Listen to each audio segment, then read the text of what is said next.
तो क्या होता है रिप्रोडक्शन, कैसे डिफाइन करेंगे रिप्रोडक्शन को? इसको हम डिफाइन करेंगे, it is the process, biological process, जिसमें कि एक ऑर्गेनिज्म अपने ही जैसे नए ऑर्गेनिज्म को प्रोड्यूस करता है, to produce a new organism of its own kind, to produce new organism of its own, अपनी तरह के नए ऑर्गेनिज्म को प्रोड्यूस। हम लोगों ने इससे पहले जो चैप्टर पढ़ा था, लाइफ प्रोसेस, लाइफ प्रोसेस को बेसिकली दो पार्ट में डिवाइड, पार्ट वन और पार्ट। लाइफ प्रोसेस का जो पार्ट वन है, इसमें हम किस तरह की प्रोसेसेस पढ़ते हैं जिसके बिना एक इंडिविजुअल की लाइफ पॉसिबल नहीं।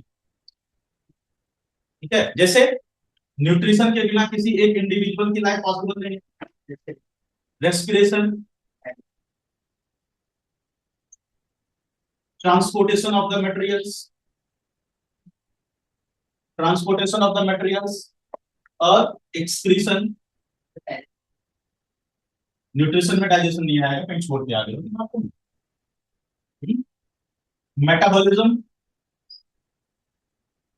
इस सब के बिना किसी इंडिविजुअल की लाइफ पॉसिबल नहीं। जब हम लाइफ प्रोसेस टू की बात करते हैं, तो ये लाइफ प्रोसेस टू एक पर्टिकुलर ऑर्गेनिज्म के लिए नहीं होता, ये होता है फॉर स्पीसीज, स्पीसीज के लिए। अब स्पीसीज के लिए होने का मतलब क्या हुआ, क्या हुआ उसकी कॉन्टिन्यूएशन के, तो यहां पे वो प्रोसेस जो इंपॉर्टेंट होता है, and that is reproduction, that is for species.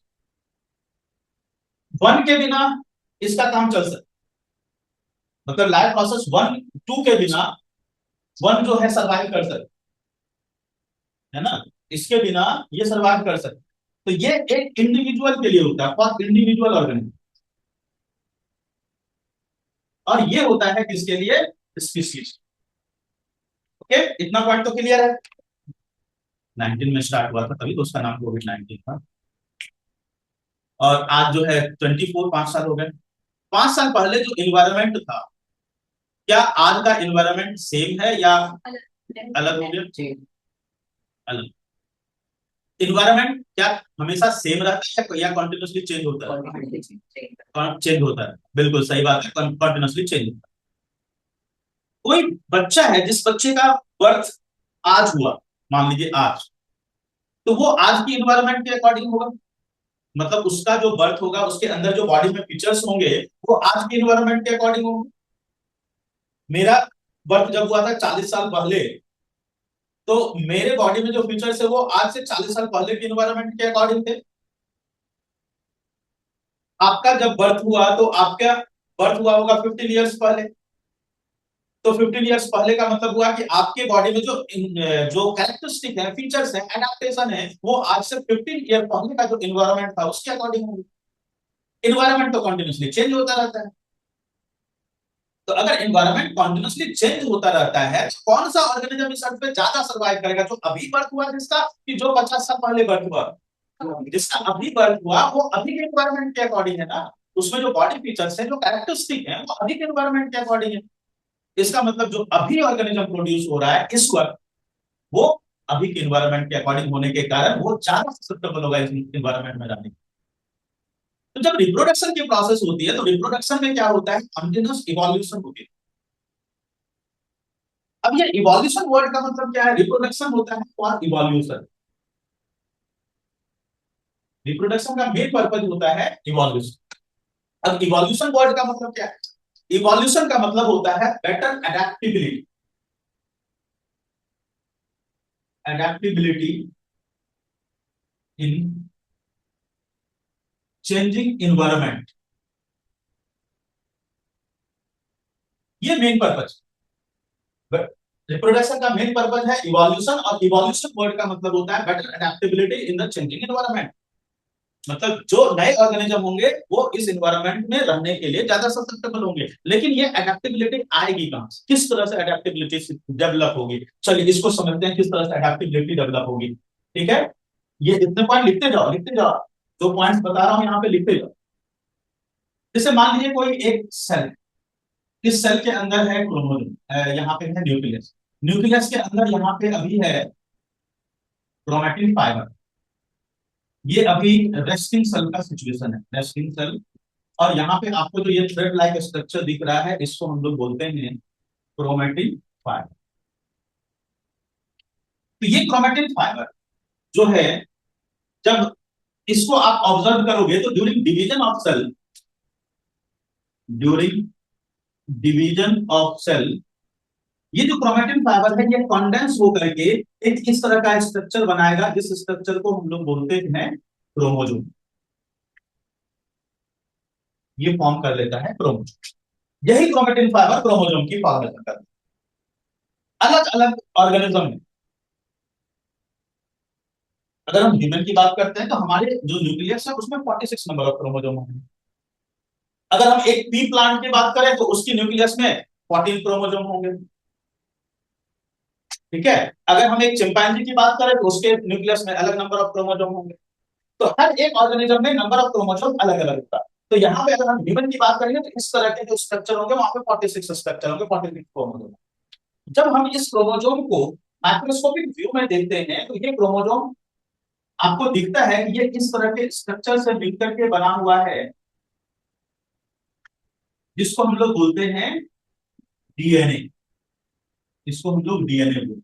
और ये डीएनए जो है एक प्रोटीन के ऊपर क्वाइल्ड होता है, जिस प्रोटीन को हम लोग नाम देते हैं DNA coiled over histone protein. Histone protein के ऊपर क्वाइल्ड। अब ये कैसे होता है, जैसे समझिए आपके घर में धागे होंगे, जो सिलने वाला जो धागा होता है ना, सुई धागा जो होता है, तो धागा जो है उसकी लेंथ काफी ज्यादा होती है, लेकिन उसको हम घर में रखते कैसे हैं, एक रॉल के ऊपर क्वाइल्ड रहता है। बिल्कुल उसी तरह से हमारा जो डीएनए है, डीएनए की लेंथ काफी लंबी होती है, लेकिन वो डीएनए क्वाइल्ड होता है किसके ऊपर, एक प्रोटीन के ऊपर। उसी तरह से समझो कि एक रॉल की तरह है जिसके ऊपर डीएनए क्वाइल्ड है।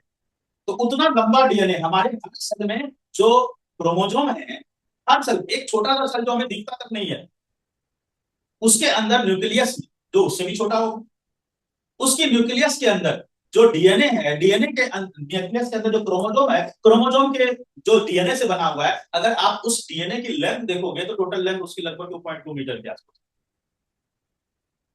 अब आप सोचो कैसे हो सकता है, एक सेल के अंदर, न्यूक्लियस के अंदर जो डीएनए है उसकी लेंथ 2.2 मीटर, मतलब हमारी लेंथ से ज्यादा, एक ऐसे सेल के अंदर जो कि हमें दिखता तक नहीं। तो कैसे पॉसिबल है, वो क्वाइल्ड, एक छोटे से रोल के ऊपर आप 1 किलोमीटर लंबे धागे को भी क्वाइल कर सकते। बिल्कुल उसी तरह से ये क्वाइल्ड होता है। किसके ऊपर क्वाइल्ड होता है, प्रोटीन के ऊपर। कौन सी प्रोटीन, हिस्टोन प्रोटीन।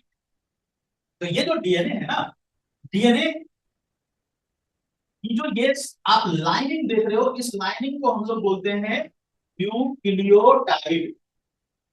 ये जो लाइन है, इस लाइन को क्या बोला जाता है, न्यूक्लियोटाइड।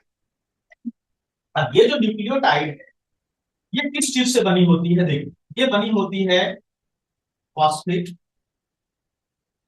फॉस्फेट अटैच होता है इस तरह से,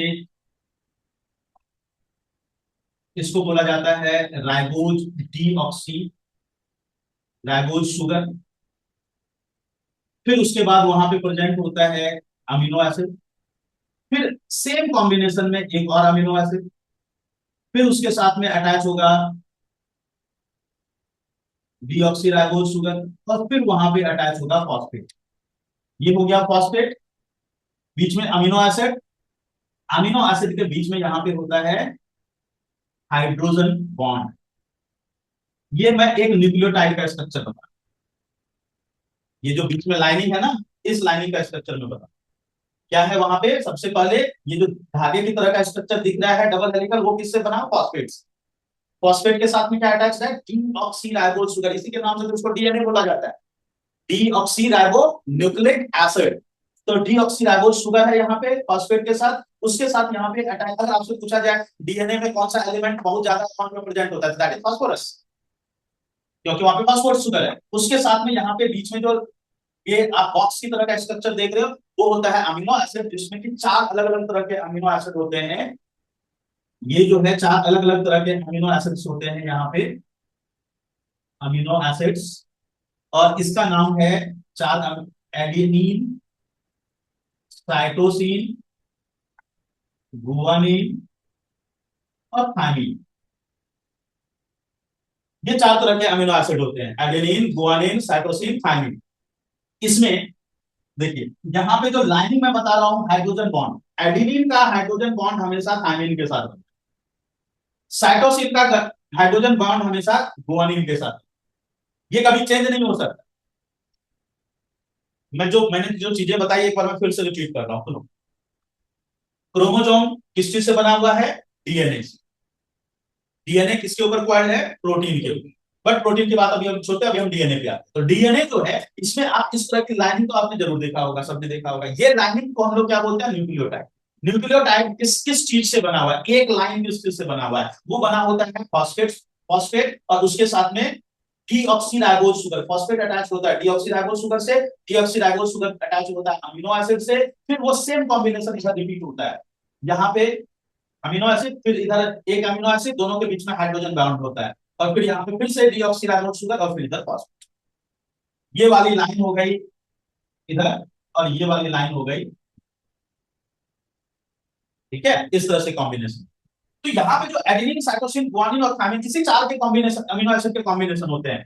तो यहाँ पे जब कोई भी हम रिप्रोडक्शन की प्रोसेस की बात करेंगे, किसी भी जगह पर रिप्रोडक्शन के प्रोसेस की बात करेंगे, तो रिप्रोडक्शन की प्रोसेस जब स्टार्ट होगा ना, चाहे वो एसेक्सुअल मोड ऑफ रिप्रोडक्शन हो, चाहे वो सेक्सुअल मोड ऑफ रिप्रोडक्शन हो, रिप्रोडक्शन स्टार्ट होने का मतलब है कि that will always start from DNA replication, किसी के रेप्लिकेशन से स्टार्ट। ठीक है, कोई भी रिप्रोडक्शन की प्रोसेस कहां से स्टार्ट होगी? डीएनए की रेप्लिकेशन यानी से स्टार्ट होगी। तो हमें पहले इसके बारे में समझना होगा कि डीएनए रेप्लिकेशन क्या है, तभी हम आगे समझ पाएंगे कि वहां पे रिप्रोडक्शन की प्रोसेस आगे होगी कैसे। यहां तक क्लियर है सबको? तो देखो ये जो मैंने आपको बताया, एडेनिन का कॉम्बिनेशन हमेशा थाइमिन के साथ, साइटोसिन का कॉम्बिनेशन हमेशा गुआनिन के साथ होगा। देखिए सबसे पहले जो डीएनए का रेप्लिकेशन स्टार्ट होगा, तो डीएनए की जो दोनों स्ट्रैंड है ना, दोनों स्ट्रैंड जो डबल हेलिकल स्ट्रैंड है, ये डबल हेलिकल स्ट्रैंड क्या होता है, ये बीच में से इसकी जो हाइड्रोजन बॉन्ड है टूटती है। स्टार्ट कैसे हुआ डीएनए रेप्लिकेशन? हाइड्रोजन बॉन्ड जो दोनों अमीनो एसिड के बीच में है वो टूटेगी। तो जब ये टूटेगी तो ये वाली स्ट्रैंड ऐसे ओपन हो जाएगी और ये वाली स्ट्रैंड ऐसे ओपन हो जाएगी। इसमें बीच में हाइड्रोजन बॉन्ड ऐसे टूट गया, ये हाइड्रोजन बॉन्ड इधर ऐसे टूट गया और ये दोनों सेपरेट। मान लीजिए यहाँ पे है ए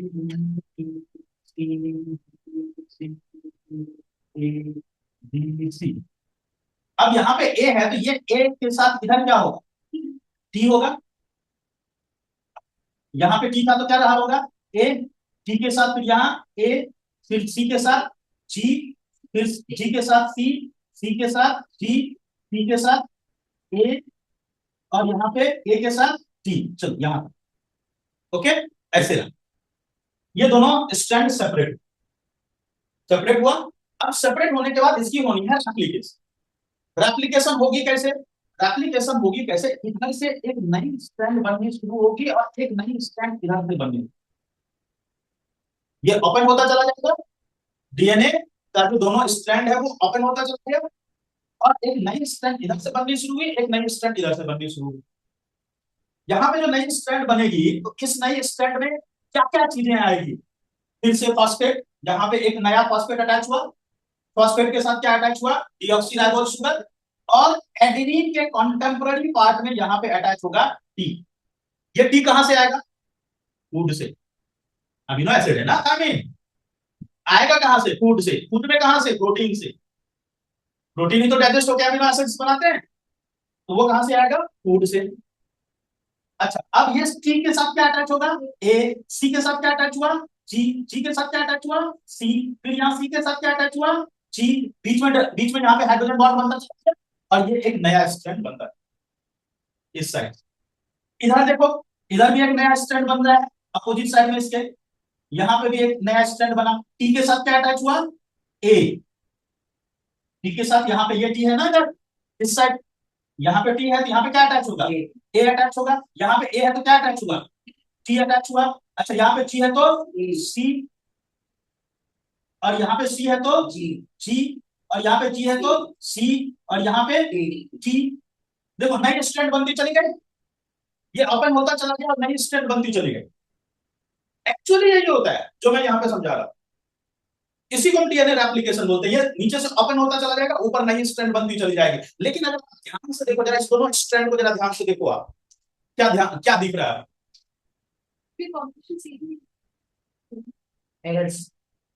अरे यहाँ पे देखो ना, बिना देखे मत बोलो। ये स्ट्रैंड और ये स्ट्रैंड को जरा ध्यान से देखो। आइडेंटिकल है, कॉपी बन गया सर। कॉपी बन गया, आइडेंटिकल हो गया। तो जब यहाँ पे जो डीएनए की कॉपी होती चली जाएगी, ये आइडेंटिकल कॉपी बन, ठीक है। अब जब आइडेंटिकल कॉपी बनती चली जाएगी तो यहाँ पे एक जो नई स्ट्रैंड बनेगी, ये पूरा का पूरा डीएनए का एक कॉपी बन गया। तो डीएनए का कॉपी बना तो पहले ये क्रोमोसोम ऐसे था, उसकी अब बन गई एक नई कॉपी, और वो अब हो गया, ये नई वाली कॉपी कहां से आई? ये नई वाली कॉपी आई डीएनए की रेप्लिकेशन। ठीक है, समझ में आया क्या हुआ? तो यहां पे जो ये नई स्ट्रैंड बनी, ये आ गई इस स्ट्रैंड में, और ये आ गई बिल्कुल एग्जैक्ट कॉपी। अब जब सेल की डिवीजन होगी, तो सेल की डिवीजन होगी तो ये जो क्रोमोसोम है, जब बीच में से डिवाइड होकर के दो अलग अलग पार्ट में टूट जाएगा। और जब दो अलग अलग पार्ट में टूट जाएगा डिवाइड होकर के, तो ये एक सेल में चला गया और ये चला गया दूसरे सेल में। अब बताओ तो दोनों के अंदर क्या डीएनए की कॉपी सेम कॉपी है ना? Same copy. तो ये सिर्फ एक क्रोमोसोम में नहीं हुआ, 46 क्रोमोसोम में। तो जब 46 क्रोमोसोम में सेम प्रोसेस हुआ, तो क्या ये दोनों कॉपी एग्जैक्टली आइडेंटिकल कॉपी बन गई? बनी ना, एग्जैक्टली आइडेंटिकल कॉपी। अब यहाँ पे जो एग्जैक्ट आइडेंटिकल कॉपी बनती है, जैसे मान लीजिए आपके यहाँ पे कोई कट लग गया इतने जगह पे, अब यहाँ पे जो नए सेल आएंगे, नए स्किन आएगा ना, नया स्किन आएगा ना इस जगह पे कट लगा तो। अब जब नया स्किन आएगा तो क्या वो नया स्किन एग्जैक्टली आइडेंटिकल होगा पुराना स्किन के? बिल्कुल। कुछ दिन के बाद तो आपको पता भी नहीं चलेगा वहां पे कभी कट भी लगा। क्यों ऐसा पता नहीं चला? क्योंकि that was exactly same copy. ठीक है, एग्जैक्टली सेम कॉपी हुआ। और एग्जैक्टली सेम कॉपी कैसे क्रिएट हुआ? That is by DNA replication. Okay, तो किसी भी सेल की जो डिवीजन होती है, that always start from DNA replication. Okay, तो यहां पे लिखे हैं, सबसे पहले हेडिंग डालेंगे, लिखिए first step of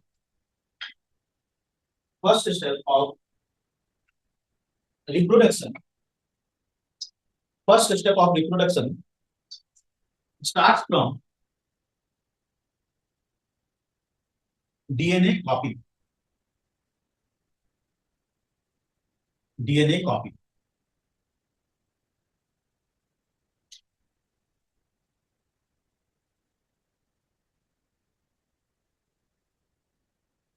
where DNA will where DNA will replicate itself, where DNA will replicate itself to form almost identical copy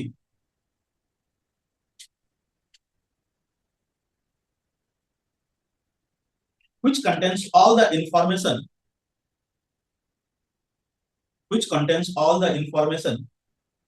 to make a specific protein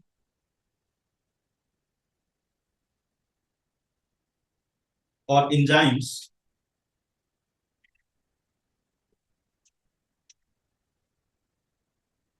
to control the chemical reaction of the body, to control the chemical reactions of the body, and and to transmit the character and to transmit the character into next generation, into next generation. Sir control तो कैसे? बताओ। यहां तक clear हुआ सबको? अब देखो यहाँ पे जो मैं बात कर रहा था, जैसे मान लीजिए कि ये एक सिंगल सेल, ठीक है, इस सेल के अंदर सबसे पहले ये कंडेंस होकर के क्रोमोजोम बना है। इस क्रोमोजोम में जो डीएनए था, उस डीएनए ने क्या किया, अपने आप को यहाँ पे रेप्लिकेट। अब रेप्लिकेट करने के बाद उसका एक स्ट्रैंड जो है डीएनए का, जो दो स्ट्रैंड बना यहाँ पे क्रोमोजोम में, अब एक स्ट्रैंड एक सेल में गया और दूसरा स्ट्रैंड दूसरे सेल में गया। ठीक है, तो यहाँ पे दो सेल बन गए। ये जो आप लाइनिंग देख रहे हो ना बच्चों, ये लाइनिंग क्या कहला रहा है, न्यूक्लियोटाइड। जब हम डीएनए के रेप्लिकेशन की बात करते हैं, तो अगर हम ह्यूमन डीएनए की बात करें ना, तो ह्यूमन डीएनए में ये जो प्रोसेस होती है, वो उसकी स्पीड क्या होती है वो मैं बताता हूं। देखो इसकी स्पीड होती है 1 सेकंड में 2000 न्यूक्लियोटाइड अटैच, 1 सेकंड में 2000। अब आप सोच सकते हो कि इसकी स्पीड कितनी होती हो, है ना। अब उस एक न्यूक्लियोटाइड को 1 सेकंड में कितने न्यूक्लियोटाइड अटैच करने हैं, 2000। और हर एक न्यूक्लियोटाइड में क्या अटैच करना है, phosphate, deoxyribose sugar, amino acid, उसका कंटेम्पररी अमीनो एसिड, फिर से डीऑक्सीराइबोज और फिर से फॉस्फेट। हाँ, सोचो इसकी स्पीड क्या हो, और उतनी स्पीड में हमारे सेल में हो रहा होता है। अब जब इतनी स्पीड में होगा तो क्या वहां पे गलती के चांसेस होंगे? बिल्कुल होंगे। कहीं हो सकता है सीख के साथ जीना आकर के वो जगह खाली रह जाए, या वहां पे कुछ और आ गया। ऐसी जब गलती होती है, इस तरह की गलती जब होती है, that type of mistake is called as mutation. Okay, that is called as what? Mutation. What is mutation? Mutation is the sudden change in the genetic pattern. Okay, समझ में आया? ये गलती क्यों होती है समझ में आ गया? लिखिए, हेडिंग डालें mutation.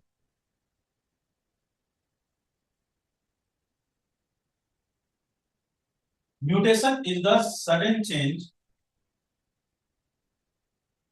in genetic character. Mutation is the sudden change in the genetic character. अच्छा, इससे होगा, म्यूटेशन अगर हुआ तो उससे होगा, हाँ बिल्कुल। देखिए, म्यूटेशन अगर हुआ तो होगा,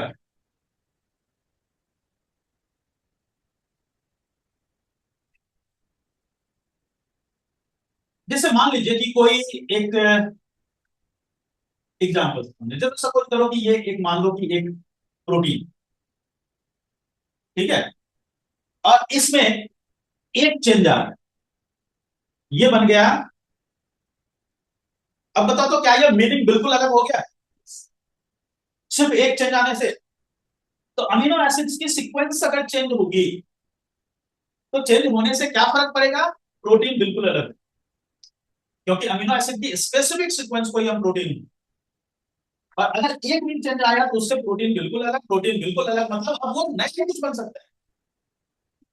ठीक है, तो ये सीक्वेंसिंग के चेंज आने से म्यूटेशन होगा, एंड म्यूटेशन लीड्स टू, बिल्कुल, mutation leads to variation, and variation helps in evolution. अब समझ में आया मैं क्या बोल रहा हूं, कि कैसे रिप्रोडक्शन से इवोल्यूशन हो। ओके, सर लिख लो, mutation leads to variation and variation helps in evolution. ये जो डीएनए है, हम अगर ह्यूमन के डीएनए की बात करें ना, तो ह्यूमन का डीएनए जो है वो ऐसा नहीं होता कि 100% of the entire part of DNA is active, ऐसा नहीं होता। डीएनए के सिर्फ उस, वो पार्ट जो हमारा एक्टिव पार्ट है, उस एक्टिव पार्ट को हम लोग बोलते हैं gene. Active part of DNA is called as what, is called as gene. इसका मतलब ये तो पता चल गया ना कि सारा पार्ट एक्टिव नहीं है ना, सारा पार्ट एक्टिव नहीं है, सिर्फ एक्टिव पार्ट को हम डीएनए बोल रहे हैं, और ये होता है सिर्फ 0.1% part of the entire DNA. मतलब हमारे डीएनए का 99.9% पार्ट इनएक्टिव पार्ट। तो इनएक्टिव पार्ट, अगर यही म्यूटेशन, ये तो म्यूटेशन आया, अगर ये म्यूटेशन, अब सोचो कि म्यूटेशन अगर आया, क्रिएट हुआ, तो वो म्यूटेशन कितना इफेक्ट करेगा, ये इसकी पॉसिबिलिटी कितनी है, बहुत कम है। क्यों? एक्टिव पार्ट इनोव करना है, उस एक्टिव पार्ट में म्यूटेशन होगा तभी तो फर्क पड़ेगा। हमारा 99.9% पार्ट तो इनएक्टिव है। अब ये इनएक्टिव पार्ट आया कहां से, क्यों है इनएक्टिव पार्ट? देखो आपको एक एग्जांपल से समझाता हूं। जैसे हमारी बॉडी में एक ऑर्गन है जिसका नाम है अपेंडिक्स, है ना? अपेंडिक्स है ना, सबकी बॉडी में है ना अपेंडिक्स। तो अपेंडिक्स अगर हमारी बॉडी में है, भले वो स्टीरियल, लेकिन उसका जीन तो है हमारी बॉडी में, तभी तो वो प्रोड्यूस हुआ ना, तभी तो उसका स्ट्रक्चर बना हमारी बॉडी में। हाँ, उसके अंदर जो इंजाइम्स बनते वो डीएनए का पार्ट इनएक्टिव हो गया। मतलब क्या? अपेंडिक्स की स्ट्रक्चर बनाने वाला तो जीन अभी भी एक्टिव है, लेकिन अपेंडिक्स के अंदर जो जीन इस चीज के लिए रिस्पॉन्सिबल होता, जो उसके अंदर इंजाइम की प्रोडक्शन करता, वो इनएक्टिव हो गया। तो अपेंडिक्स तो भी बन रहा है, प्रोड्यूस हो रहा है, लेकिन इंजाइम नहीं बन रहा। क्यों? क्योंकि जरूरत नहीं है। आंख वाले में बिल्कुल। तो इस तरह से क्या है कि ये ये क्या शो क्या करता है, जो इतना 99.9% पार्ट इनएक्टिव है, ये शो क्या कर रहा है? That shows the evolutionary path, हमारे इवोल्यूशन का रास्ता किधर से होकर। निक्टिडेटिंग मेम्ब्रेन है आंख के कोने में, स्किन पे देखो इतने सारे हेयर्स हैं। ये हेयर्स क्या है? हमारी बॉडी में कोई काम नहीं है हेयर का। हेयर का काम है डॉग में, कैट में, मंकी में, चिंपैंजी में, क्योंकि वो सब वो वार्म ब्लडेड एनिमल है और ठंड के मौसम में कपड़े तो पहनते नहीं है, तो बॉडी को गर्म कैसे रखेंगे? उनके हेयर्स बढ़ जाते हैं, है ना? ठंड के मौसम में काफी बड़े बड़े हो जाते हैं उसके हेयर्स, इसी के लिए हो जाते हैं कि बॉडी की हीट को प्रोटेक्ट करके रखें। हमारी बॉडी में इसका कोई रोल नहीं। धीरे धीरे स्किन, ये जो हेयर है वो वैसे ही खत्म होते जा रहे हैं। तो जो काम हमारे नहीं आ रहा है वो धीरे धीरे वेस्ट होता है। ठीक है, अब जैसे सपोज करो, आप एक एग्जांपल से समझो। मान लो कि कोई एक जंगल, और उस जंगल में ये एक फॉरेस्ट है, और इस फॉरेस्ट में मान लीजिए कि इतने 1 लाख स्नेक, ठीक है, स्नेक 1 लाख 1 लाख स्नेक है। उस सारे स्नेक में एक किसी स्नेक में म्यूटेशन आया, और वो म्यूटेशन क्या आया कि उसके ऊपर डेवलप हो गए विंग्स। ठीक है, म्यूटेशन के, गलती के विंग्स डेवलप। अब ये जो विंग्स डेवलप हुए, एक इसमें, अब उसने जब अपने जैसे प्रोजेनी प्रोड्यूस किए, सपोज कीजिए कि उसने प्रोड्यूस किए अपने जैसे जैसे 50 ऑर्गेनिज्म। अब उस 50 में से मान लीजिए 5 ऑर्गेनिज्म में विंग्स आया, 45 में नहीं आया। क्यों? क्योंकि ये नया कैरेक्टर था ना, तो म्यूटेशन हुआ, तो कोई जरूरी नहीं है कि वो म्यूटेशन पास ही करेगा अगले जनरेशन में, बिल्कुल जरूरी नहीं है। अगर मान लीजिए 50 में से 5 ऑर्गेनिज्म में इसने, इस स्नेक ने जिसमें एक विंग्स का म्यूटेशन आया था, उसमें से 5, 50 में से 5 में आया फिर से। अब ये 5 जो है अपने अपने प्रोजेनी प्रोड्यूस करता जाएगा। कुछ समय के बाद हमने देखा कि इसका भी नंबर बढ़ करके 1 लाख से 10 लाख हो गया, और ये 5 का नंबर भी बढ़ करके यहाँ पे हो गया 500। अब वहां पे इसने कैसे हो गए, जिसमें कि विंग्स आ गए। ठीक है, ये प्रोसेस चल रहा है। फिर कुछ साल के बाद हमने देखा कि इस 500 जो है, इसमें से एक किसी में क्या हुआ कि वहां पे डेवलप हो गया 4 चैम्बर हार्ट। ये कैसे हुआ? म्यूटेशन से ही हुआ, गलती से ही हुआ। 4 चैम्बर हार्ट प्रोड्यूस हो गया। अब ये 4 चैम्बर हार्ट, वहां पे एक म्यूटेशन तो पहले से था, एक चैम्बर एक और हो गया, दैट इज 4 चैम्बर हार्ट। ठीक है, आगे कंटिन्यू होता रहा। कुछ समय के बाद मान लीजिए कि यहाँ पे जो है 10,000 से, यहाँ पे 10 लाख से ये बढ़ेगा, तो वहां पे कम भी होता रहेगा। ऐसा नहीं है कि हमेशा बढ़ता ही रहेगा, कम भी होता रहेगा। फिर इसमें से किसी में म्यूटेशन आया, और ये जो है उसमें एक और कैरेक्टर आ गया। इसकी बात कर रहा हूं, ये अभी भी कंटिन्यू है, ये अभी भी कंटिन्यू है। एक किसी में एक और कैरेक्टर आ गया, यहाँ पे विंग्स तो है ही, 4 चैम्बर हार्ट भी आ गया, और उसमें क्या हुआ कि उसकी जो बोन्स है वो बोन्स हो गए हॉलो। 3 वहां पे म्यूटेशन आ गए। ये बहुत पहले आया था, फिर उसका 4 चैम्बर हार्ट आया, फिर उसके बाद क्या आ गया, बोन्स वाले हो गए। अब बोन्स वाले हो गए, तो अब बताओ, देखो यहाँ पे इसको सर्वाइवल बेनिफिट किसको मिलेगी? इसको सर्वाइवल बेनिफिट मिलेगी या इसको सर्वाइवल बेनिफिट मिलेगा? इसको सर्वाइवल बेनिफिट मिलेगी। क्यों?